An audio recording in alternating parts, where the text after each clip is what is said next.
কাঁকরোল কারা ভালোবাসো, এবারে কাঁকরোলের আজকে এখন নিরামিষ রান্নায় কাঁকরোলের তরকারি বানানো হবে, রসা বলে যেটাকে, রসা করা হবে আলু দিয়ে। এই যে কাঁকরোলগুলোকে বয়েল করে বেসন মাখিয়ে রাখা হয়েছে, এগুলোকে আগে ভেজে তোলা হবে। তেল দেওয়া হয়েছে, মনে হয় জলের ছিটে পড়েছে। গরম না করলে তো দিকদাই নাই।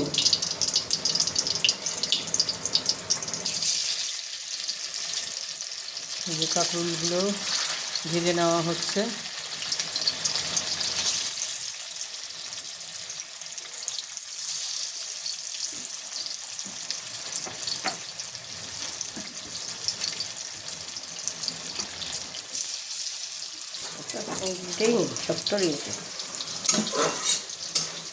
তেল গরম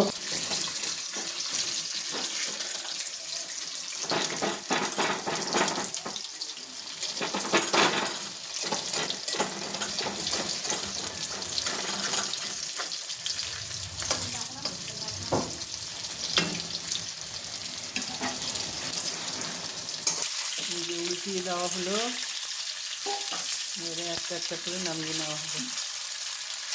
একটু ভাজা ভাজা হয়ে যাক,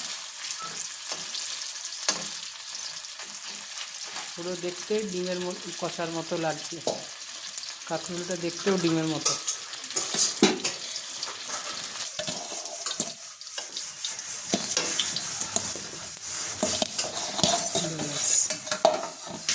পাঁচফোড়ন আর তেজপাতা দেওয়া হলো ফোড়নে।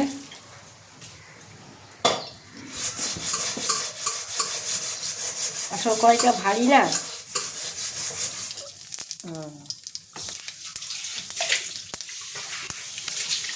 এবার আলুগুলো দিয়ে দেওয়া হবে।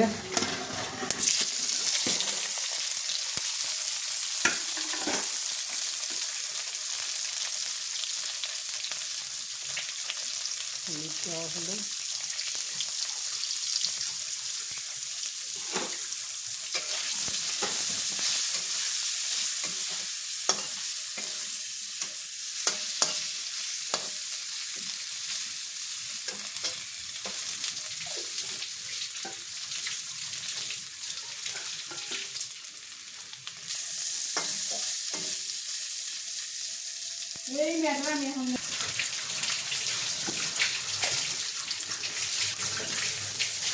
জিরে দেওয়া হলো।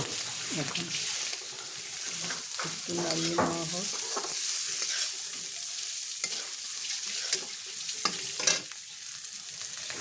শুকনো লঙ্কার গুঁড়ো,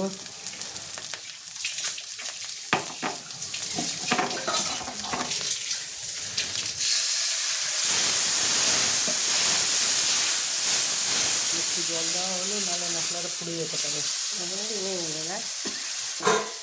নুন দাও।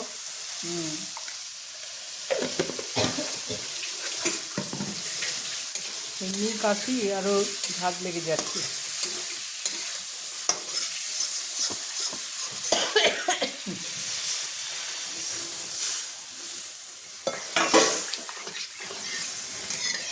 চিনি দেওয়া হলো, নিরামিষ তরকারিতে চিনি না দিলে ভালো লাগে না। এগুলো দিয়ে দেওয়া হলো, কাঁকরোলগুলো যে ভেজে ভেজে রাখা হয়েছিল, যে এগুলো দিয়ে দেওয়া হলো। এবার এটা একটু সিদ্ধ হোক, সিদ্ধ হলে নামিয়ে দেখাচ্ছি তোমাদের। এই যে ঝোলটাকে গাঢ় করার জন্যে কিছু বয়েল আলু এরকমভাবে ম্যাশ করে ঝোলের মধ্যে দিয়ে দিলে ঝোলটা খুব সুস্বাদু হয়। তাহলে ওই অনেকে দেখেছি ময়দার গুঁড়ো দেয়, আটার গুঁড়ো দেয়, চালের গুঁড়ো দেয়, তাহলে সেগুলো করার দরকার পড়ে না।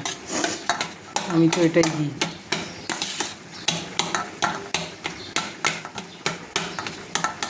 চালের গুঁড়ো ময়দার গুঁড়ো দিলে ওগুলো দলা দলা হয়ে থাকে।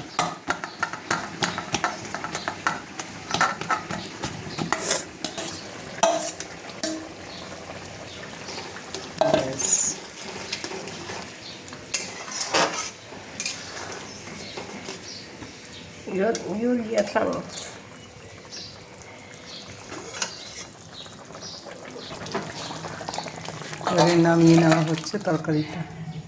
কি সুন্দর কালার এসছে, দেখেই খেতে ইচ্ছা করছে।